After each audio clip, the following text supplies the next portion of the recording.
Le Da Fresh Morning, c'est 104.5 tonnes de bonne humeur. Tous les matins sur Urban FM. La meilleure radio de la capitale. La meilleure radio de la capitale. Vous êtes sur les 104.5 Urban FM, la station urbaine, et vous écoutez le Da Fresh Morning. On est avec Elvis pour parler de sport ce matin. Elvis, bonjour. Bonjour Da Fresh. Comment tu vas ce matin? Ça va bien ce matin. matin. La forme. Toujours. Alors, le sport nous emmène quoi comme actualité, comme information? Déjà, le sport nous amène sur les affiches du week-end en parlant de la Ligue de basketball de l'Estuaire. Donc, on va commencer par sortir le programme au niveau de la catégorie des Supra, donc la première division. Ce vendredi, on aura des rencontres suivantes. On aura la Nomba AC qui sera opposée à Relais Basketball à partir de 18h au gymnase du lycée national Léon-Bas aujourd'hui. Ensuite, toujours en première division, ce vendredi, on aura NBA Family qui sera opposé à Engon Soldier à partir de 20h au gymnase du lycée national Léon-Bas. Et pour le samedi, on aura les Alpha 2, les moins de 13 ans, GSBC Elite qui sera opposé à la NABA, Nzanyon Basketball à partir de 14h au stade de l'université Omar Bongo. Ensuite, toujours pour parler des moins de 13 ans, Don Bosco sera opposé à Espoir Basketball à 14h au stade de l'UOB 2. Et le samedi toujours, on parle des Alpha Lady. Engon Soldier sera opposé à Espoir Basketball à partir de 14h au gymnase du lycée national Léon-Bas. Et toujours chez les Alpha 1, Relais Basketball sera opposé à Charbot Squad à partir de 14h au stade de Sogatra. Et pour terminer, puisqu'on ne peut pas sortir tout le calendrier parce qu'il y a près d'une vingtaine de matchs, NBA Family sera opposé au 22 Titans à partir de 14h au stade de Comilog. Donc voici un peu les rencontres qu'on a présentées pour le compte du championnat de basketball de l'Estuaire. Et on va rester dans le basketball pour parler de l'international gabonais Chris Silver Obam qui vient de signer du côté de Dallas. Donc, cet espoir gabonais a signé du côté de Dallas. On espère vivement qu'il va pouvoir avoir un grand temps de jeu et pourquoi pas s'exprimer et faire non seulement retrouver son grand niveau et pourquoi pas devenir joueur titulaire dans le 5 major. Donc, Chris Silver qui a signé du côté de Dallas Maruiz et c'est une bonne signature pour ce jeune basketteur gabonais et on espère que d'autres Gabonais vont emprunter l'exemple parce que le premier Gabonais à signer en NBA c'était Stéphane Lassen, qui est le premier Gabonais qui a signé en NBA au début des années 2000. Donc aujourd'hui, on a Chris Silver aussi qui arrive en NBA. Donc c'est Chris Silva. Donc on a. Mais il est là-bas déjà depuis un bon bout de temps. Oui, il est là-bas depuis. Il arrive. Non, il est en NBA depuis un moment de temps puisqu'il était du côté de Miami, mais il n'avait vraiment pas de temps de jeu. On disait qu'il voulait aller en Europe, non? Oui. Il reste en NBA. Oui, il reste en NBA puisqu'il a signé du côté de Dallas. Il faut souligner qu'au State, par exemple, au niveau de la masse salariale, quand tu n'es pas en NBA, tu peux jouer en division inférieure et c'est des gros contrats que tu as. Donc, ce qui fait que quand tu vas en Europe, généralement, c'est pas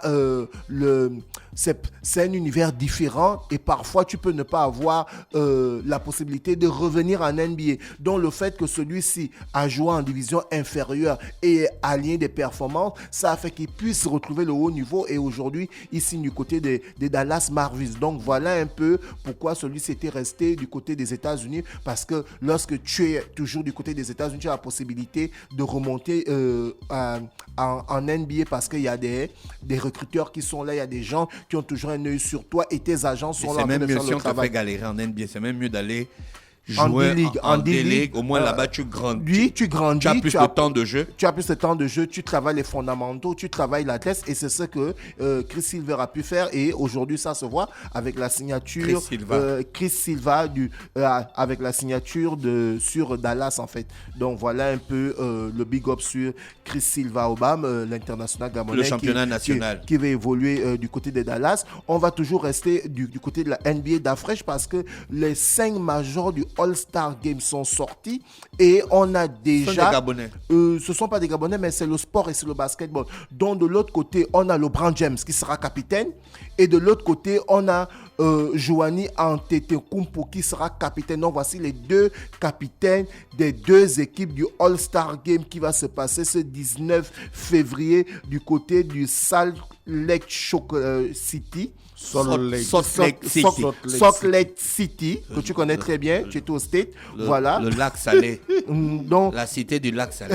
Voilà, donc du coup, ces deux grands basketteurs-là, deux deux noirs, LeBron James, Antetokounmpo, et quand tu vois le 5 major de l'équipe de Antetokounmpo d'Afrique, c'est carrément un 5 major de titan parce que là-dedans, tu as Kevin Durant qui va jouer son 13e All-Star Game.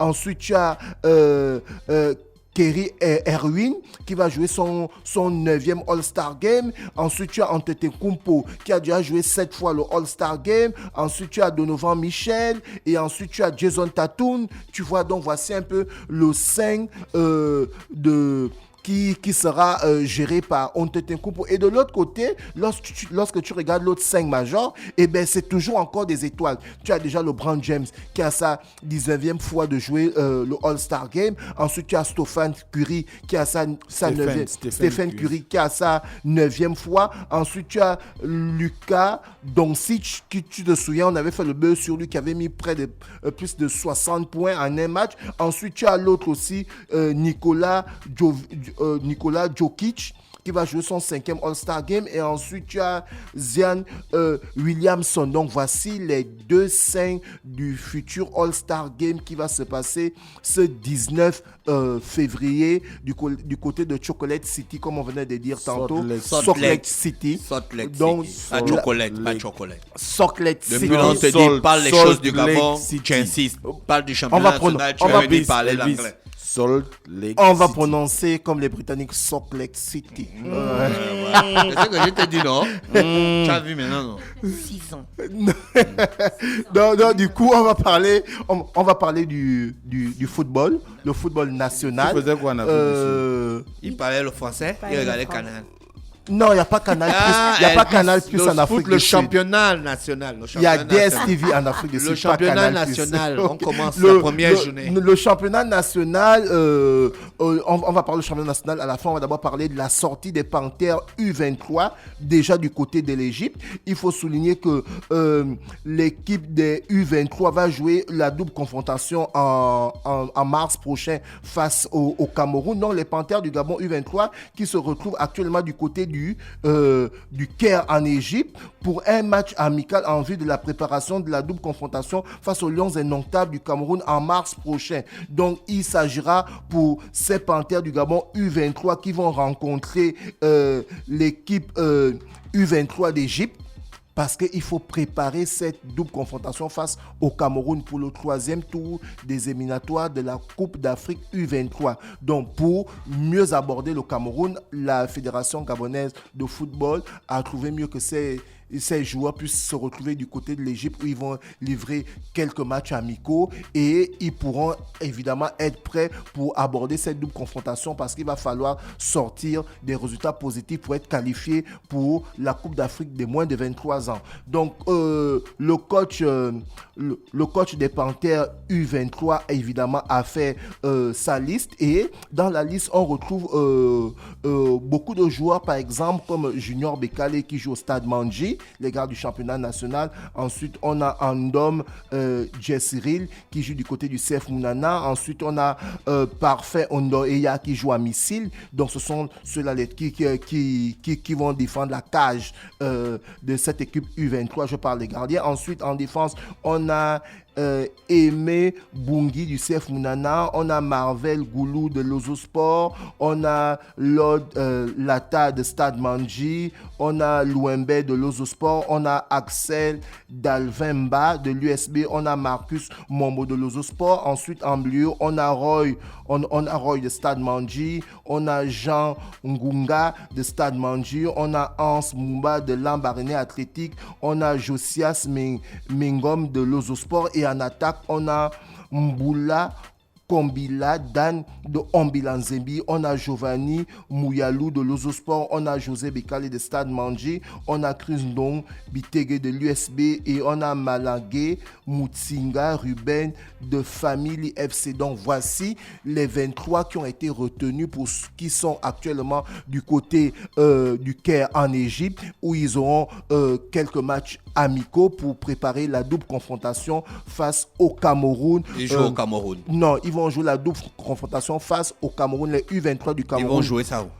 En mars, en aller-retour. Ici, il y a un match qui va se jouer du côté du Gabon et l'autre match va se jouer du côté du Cameroun. Ils vont se préparer en Égypte. Ils vont se préparer en Égypte. C'est ce qu'a jugé la Fédération gabonaise de football pour, évidemment, prendre à bras le corps cette double confrontation. Alors, on va parler du championnat national de première division et de deuxième division. Le championnat est de retour. Donc, pour ce week-end, nous aurons les confrontations suivantes. On a les Panthères du Chris Roy qui sont opposés à Douma FC du côté du stade Bombay. Ce samedi 4 février à partir de 15h30. Ensuite, toujours le samedi 4 février à partir de 15h30, on a le match Ogwe FC et USA qui devait se jouer au stade Maya qui est reporté. Ensuite, toujours ce samedi 4 février à partir de 14h, on a Akanda FC qui sera opposé à Oyemase du côté du stade Monidan de Siban. Toujours pour ces matchs de deuxième division, là maintenant on parle de la journée du dimanche 5 à partir de 14h. Ombilanzembi va recevoir Ngenasuku, le club préféré de Ingrid Wani du côté du stade Monidan de Siban. Et le dimanche, il devait avoir le match stade Migovéen Mwanda FC qui devait se jouer du côté du stade Jean Koumou à Lambaréné, mais le match a été renvoyé. Ensuite pour... Tu manges le Koumou? Non. D'accord. Ensuite, pour les matchs de première division, pour la sixième journée, ce samedi 4 février à partir de 15h, on a le CFB qui sera opposé à Missile FC du côté du stade Pierre Claver d'Ivungui. Je pense que c'est à Port-Gentil. Toujours le samedi 4, l'Ozo Sport et Asdika qui devaient se rencontrer et jouer du côté du stade Béba, mais le match est reporté, ainsi que la rencontre qui devait opposer As Pélican à Stade Manji du côté du stade Jean Koumou et a été reporté ultérieurement. Ensuite, nous avons toujours le samedi 4, l'Union sportive d'Oyem qui va recevoir le Sandberry sportif du côté du stade Aquacam. Ça veut dire que le stade Aquacam, il y a eu des travaux qui ont été refaits et le stade est maintenant praticable. Parce qu'on se souvient qu'au début du championnat, le stade n'était pas praticable. Voilà pourquoi l'Union sportive d'Oyem et Oyem AC recevait du côté de Gaston Péril. Et aujourd'hui, on se rend compte que pour la sixième journée, l'Union sportive de Yem va recevoir le centre mairie sportif du côté du stade Aquacam le samedi 4 février à partir de 15h30. C'est-à-dire que le stade est maintenant prêt. Et il y a eu des travaux qui ont été faits. Donc, toujours... ce samedi, à partir de 16h, on a le CF Mounana qui va recevoir l'Union sportive de Bitam du côté du stade Monédan de Siban.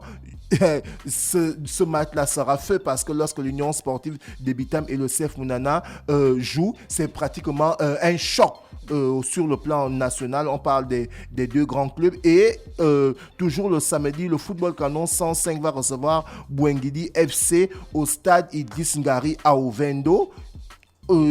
Là, quand je regarde le programme, ce match a été reporté pour une date ultérieurement. Et pour terminer cette sixième journée du championnat national de première division, le dimanche 5 à partir de 16h, Manga Sport sera opposé à Vautour Club au stade Monédan de Sibanda Fraîche. Là, ce sont les informations relatives au championnat national de football. Alors, on va faire un tour du côté du football européen. Déjà parler de la grande retraite qui était annoncé par Raphaël Varane. Raphaël Varane qui est né en avril. On savait depuis la Coupe du Monde. En avril 93, qui va prendre 30 ans l'année là, qui a encore en fait beaucoup de temps pour pouvoir jouer en sélection française. Mais on se demande pourquoi celui qui a remporté la Coupe du Monde 2018 avec la France et qui a remporté la Ligue des Nations avec la France, qui aujourd'hui est titulaire du côté de Manchester United. Il décide de prendre sa retraite pour se concentrer non seulement à sa famille et sa vie de club. Donc Raphaël qui vient rejoindre Steve Mandanda et Hugo Lloris qui avait déjà pris la retraite avec l'équipe de France. Toujours dans l'actualité de football, là c'est concernant le jeune Mason Greenwood qui a été en fait les charges qui étaient portées contre lui pour des accusations de viol ont été abandonné. Donc, du coup, est-ce que là, on se pose la question de savoir qu'est-ce qui se passe réellement en Angleterre? Parce qu'on se souvient que le jeune Benjamin Mendy a été incarcéré